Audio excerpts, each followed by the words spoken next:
शारदीय नवरात्रि का पावन समय चल रहा है। इसमें यदि आप पूरे नवरात्र में व्रत नहीं रख सकते हैं तो कोई बात नहीं है। तो कुछ लोग प्रथम और अंतिम दिन रखते हैं, कुछ लोग प्रतिपदा से लेकर सप्तमी तक रखते हैं, कुछ लोग प्रतिपदा से अष्टमी तक रखते हैं। अगर आपने अभी तक व्रत नहीं रखा है कोई बात नहीं है, लेकिन एक दिन अवश्य रखिए। वो कौन सा दिन है? अष्टमी के दिन अगर आपने व्रत रख लिया तो संपूर्ण नवरात्रि का पूर्ण फल आपको मिल जाएगा। तो अष्टमी को आप बड़े व्रत विधान के साथ रखिए और इस दिन आप कन्या भी जमा सकते हैं, हवन भी कर सकते हैं। अष्टमी या नवमी में जब आप चाहें, अष्टमी को भी आप कर सकते हैं हवन। तो हवन में करना क्या चाहिए? क्योंकि करोड़ों परिवार हैं जो कि व्रत रखते हैं, तो करोड़ों परिवार तो की पूजा किसी ब्राह्मण द्वारा, किसी पुरोहित द्वारा करवा पाना तो सबको सुलभ नहीं है, क्योंकि इतने ब्राह्मण तो नहीं है जो कि सबके करवा सके।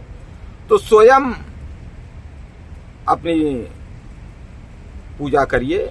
हवन जो है, अगर आपको ब्राह्मण मिल जाते हैं बड़ी अच्छी बात है, लेकिन अगर आपको कोई अच्छे ब्राह्मण नहीं मिल रहे हैं तो आप स्वयं हवन करिए। तो कैसे करें?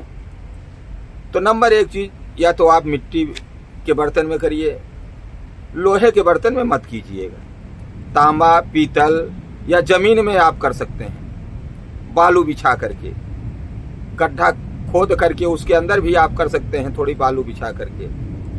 लेकिन हमारी अगर आप निवेदन स्वीकार करें तो आप लोहे के बर्तन में मत कीजिएगा।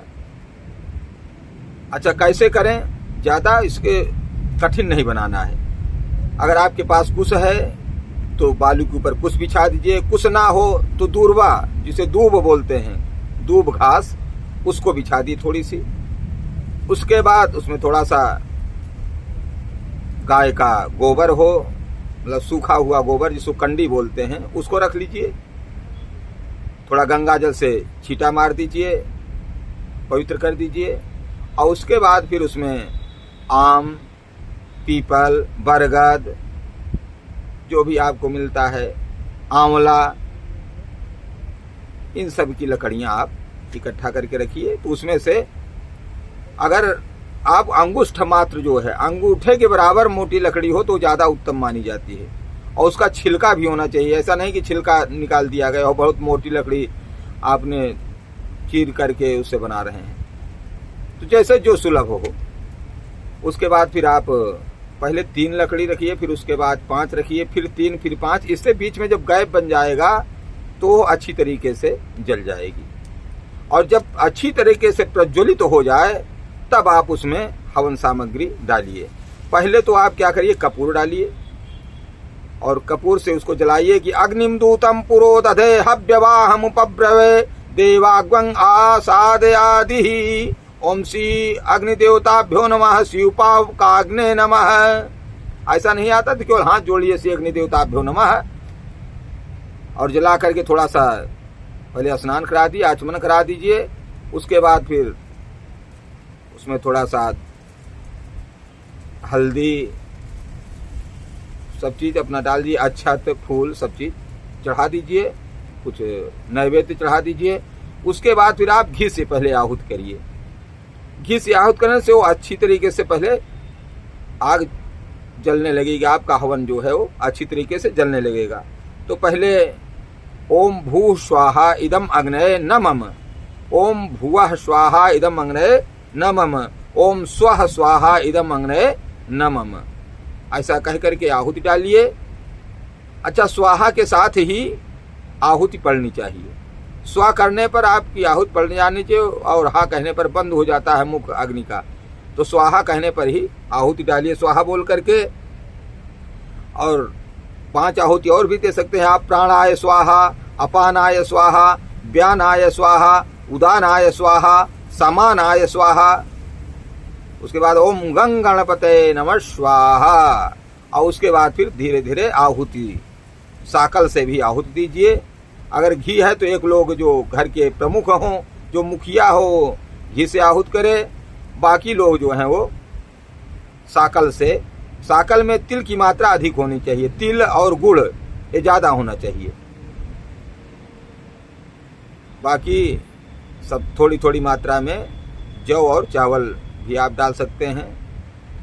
और उसके बाद आप गणेश भगवान के बाद आप नवग्रह की अगर आपके पास लकड़ी है, जैसे आपके पास मदार की लकड़ी है, सूर्य भगवान की लकड़ी है वो, तो ओम घृण सूर्याय नमः स्वाहा, या फिर ओम सूर्याय नमः स्वाहा, ओम सोमाय नमः स्वाहा, ओम भौमाय नमः स्वाहा, ओम बुम बुधाय नमः स्वाहा, ओम ब्रीम बृहस्पते नमः स्वाहा, ओम सुंग शुक्राय नमः स्वाहा, ओम सम शनिश्चराय नमः स्वाहा, ओम रांग राहवे नमः स्वाहा, ओम केंग केतवे नमः स्वाहा। और फिर ब्रह्मा मुरारी स्थिपुरांतकारी भानु शशि भूमि सुतो बुधस्य गुरुश्च शुक्रः शनि राहु केतवः सर्वे ग्रहा शांतिकरा भवन्तु नमः स्वाहा। और इसके साथ जो भी आप देवी देवता स्थापित किए हैं उनके नाम से आहुति दे दीजिए। जैसे श्री कलशाधिष्ठित देवताभ्यो नमः स्वाहा, ओम दुन दुर्गाय नमः स्वाहा, सबके नाम से जी। ओम नमो भगवते वासुदेवाय नमः स्वाहा, ओम श्री सपत्निकाय रामचंद्राय नमः स्वाहा, श्री राधा कृष्णाभ्याम नमः स्वाहा, श्री उमा महेश्वराभ्याम नमः स्वाहा। उसके बाद आप 108 आहुति दुर्गा माता के नाम से, उनके नवारण मंत्र से करिए। कौन से मंत्र है? ओम ऐं ह्रीं क्लीं चामुंडाय विच्चै नमः स्वाहा, ओम ऐं ह्रीं क्लीं चामुंडाय विच्चै नमः स्वाहा, ओम ऐं ह्रीं क्लीं चामुंडाय विच्चै नमः स्वाहा, ओम ऐं ह्रीं क्लीं चामुंडाय विच्चै नमः स्वाहा, ओम ऐं ह्रीं क्लीं चामुंडाय विच्चै नमः स्वाहा, ओम ऐं ह्रीं क्लीं चामुंडाय विच्चै नमः स्वाहा, ओम ऐं ह्रीं क्लीं चामुंडाय विच्चै नमः स्वाहा, ओम ऐं ह्रीं क्लीं चामुंडाय विच्चै नमः स्वाहा, ओम ऐं ह्रीं क्लीं चामुंडाय विच्चै नमः स्वाहा। ऐसा कह करके 9, 18, 27, 108 जितना आपसे हो सकता है उतना आप आहुति कीजिए। और आपको आता है श्री सूक्त के पाठ से आप आहुति कर सकते हैं। गूगल, उसमें अगर आपके पास है गूगल से आहुति करिए, जायफल से आहुति करिए, लौंग इलायची से आहुति करिए, मिश्री से आहुति करिए, तो कई प्रकार के हैं, आप जितना हो सकता है। और अंत में एक पान का पत्ता लीजिए, एक नारियल में जो बची हुई साकल है उसको भरिए और उसमें घी डाल लीजिए और पूर्णाहुति में आम पान के पत्ते पर उसको रख करके और उसको डाल दीजिए उसमें अग्नि में स्वाहा बोल करके। तो ज्यादा आप नहीं पढ़ सकते हैं तो यही पढ़ लीजिए। ओम पूर्णमदः पूर्णमिदं पूर्णात् पूर्णमुदच्यते पूर्णस्य पूर्णमादाय पूर्णमेवावशिष्यते, और पूर्णाहुति दे दीजिए। और उसके बाद जो घी बचा हो उसी नारियल के ऊपर खड़े होकर के धार बना करके छोड़ दिए। बसोधाराम समर्पयामि ऐसे कह दीजिए। अगर बसोधारा मंत्र नहीं याद है तो कितना ओम बसोधाराम समर्पयामि ऐसे कह करके घी धारा बना करके छोड़ दीजिए। और बाकी उसके बाद जो बचा हुआ हो शेष भागाय नमः स्वाहा कह करके छोड़ दीजिए और फिर आरती कर लीजिए, बस और क्या करना है। और उसको विसर्जित कर दीजिए।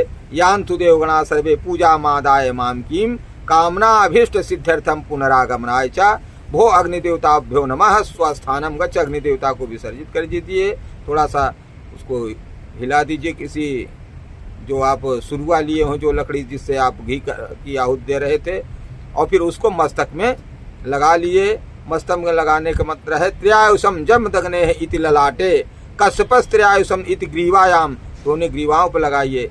यद्देश त्र्यायुषम, ठीक है, कंठ में लगा लीजिए। तो ऐसा करेंगे तो आपको पूर्ण फल मिल जाएगा। अगर आपको हमारा चैनल अच्छा लगे तो सब्सक्राइब कर दीजिए। और कुछ कमेंट करना चाहते हो, कुछ आपके ना समझ में आया हो तो आप कमेंट करके बता सकते हैं। जय दुर्गे, जय भवानी, हर हर महादेव, जय श्री कृष्ण, जय श्री राधे, हर हर महादेव, जय श्री राम।